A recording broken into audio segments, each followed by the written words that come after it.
বেলুচিস্তান আয়তনের বিচারে বর্তমানে পাকিস্তানের সর্ববৃহৎ প্রদেশ, যা পাকিস্তানের সম্পূর্ণ ভূখণ্ডের প্রায় অর্ধেক অংশ জুড়ে বিস্তৃত। বেলুচিস্তান পাকিস্তানের অর্থনীতির মেরুদণ্ড। একদিকে যেমন ভারত থেকে প্রবাহিত হওয়া নদীগুলির জলে পাকিস্তানের কৃষিকার্য প্রায় সম্পূর্ণভাবে নির্ভরশীল, বিশেষ করে পাকিস্তানের কৃষিকার্যের সিংহভাগ পাঞ্জাব ও সিন্ধু অঞ্চলে হয়। এই অঞ্চলে কৃষিকার্যের জন্য, বিশেষ করে কৃষি জমিতে সেচের জন্য ভারত থেকে উৎপত্তি অথবা ভারতের মধ্য দিয়ে প্রবাহিত হওয়া নদীগুলির জলের ওপর প্রায় সম্পূর্ণরূপে নির্ভরশীল। ঠিক তেমনি পাকিস্তানের অর্থনীতিতে, বিশেষ করে খনিজ সম্পদের দিক দিয়ে বেলুচিস্তান পাকিস্তানের কাছে খুবই গুরুত্বপূর্ণ একটি অঞ্চল। কারণ পাকিস্তানে মজুদ সম্পূর্ণ তামার 45% শুধুমাত্র বেলুচিস্তানে রয়েছে। এছাড়াও পাকিস্তানে মজুদ সম্পূর্ণ সোনার 30% শুধুমাত্র এই অঞ্চলে রয়েছে। ক্রোমাইট 90%, কয়লা 55%, লৌহ আকরিক 40%, ম্যাঙ্গানিজ 70%। এছাড়াও সম্পূর্ণ পাকিস্তানে মজুদ মার্বেলের 60% শুধুমাত্র এই অঞ্চলে রয়েছে।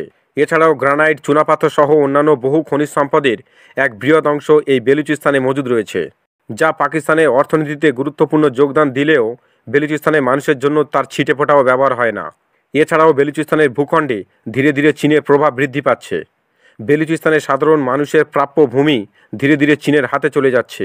চীন পাকিস্তানি সেনাসহ পাকিস্তানি সেনা নিয়ন্ত্রিত সরকারের সাথে মিলে পাকিস্তান ও চীনের সুবিধার্থে বেলুচিস্তানের ভূখণ্ডে সড়ক, জাহাজ বন্দর নির্মাণ করছে, যার সবচেয়ে বড় উদাহরণ গোয়েদার বন্দর, যা বেলুচিস্তানের সাধারণ মানুষকে ক্ষুব্ধ করছে। তাই তারা সময়ে সময়ে বেলুচিস্তানে মোতায়েন পাকিস্তানি সহ চীনা সেনা ও নাগরিকদের ওপর হামলা চালাচ্ছে। 1947 সালে পাকিস্তান গঠনের পর বেলুচিস্তান মূলত একটি স্বাধীন দেশ ছিল। পরবর্তী সময়ে বিশ্বাসঘাতকতার পথ অবলম্বন করে পাকিস্তান বেলুচিস্তান দখল করে ও একে একে বেলুচিস্তানের সম্পূর্ণ লিডারশিপকে হত্যা করে প্রতিনিয়ত পাকিস্তানি সেনা বেলুচিস্তানের সাধারণ মানুষকে নির্বিচারে গণহত্যা করছে। তাদের ভূখণ্ডে মজুদ খনিজ সম্পদ উত্তোলন করছে, যা পাকিস্তান নিজের সুবিধার্থে ব্যবহার করার সাথে সাথে চীনের সুবিধার্থেও ব্যবহার করছে, যা বেলুচিস্তানের সাধারণ মানুষকে ক্ষুব্ধ করছে। তাই তারা আজও পরাধীন দেশ বেলুচিস্তানকে স্বাধীন করার জন্য লড়াই করছে। এবং বাংলাদেশ যেমন ভারতের সাথে মিলে পাকিস্তান থেকে স্বাধীন হয়, ঠিক তেমনি বেলুচিস্তানের সাধারণ মানুষও ভারতের সাহায্য চাচ্ছে, যাতে ভারতের সাহায্যে বেলুচিস্তান পাকিস্তান থেকে স্বাধীন হতে পারে। বেলুচিস্তান একটি স্বাধীন দেশরূপে আত্মপ্রকাশ করলে তাদের সম্পূর্ণ আয়তন হবে প্রায় 3.5 লক্ষ স্কোয়ার কিলোমিটার, যা ইউরোপের দেশ জার্মানি সমতুল্য প্রায়। এছাড়াও দীর্ঘদিন ধরে ভারতীয় উপমহাদেশ শাসন করা ব্রিটিশ যুক্তরাজ্যের সম্পূর্ণ আয়তনের প্রায় 1.5 গুণ। বেলুচিস্তান একদিকে ইরান, একদিকে আফগানিস্তান ও অন্যদিকে পাকিস্তানের সঙ্গে আন্তর্জাতিক সীমান্ত শেয়ার করবে।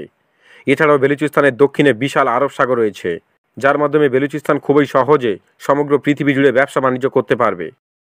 এই ছিল আজকে ভিডিওটি ভালো লাগলে লাইক করুন এবং অবশ্যই চ্যানেলটি সাবস্ক্রাইব করে পাশে আসা বেল আইকনের অল নোটিফিকেশন অপশানটি ক্লিক করে দিন।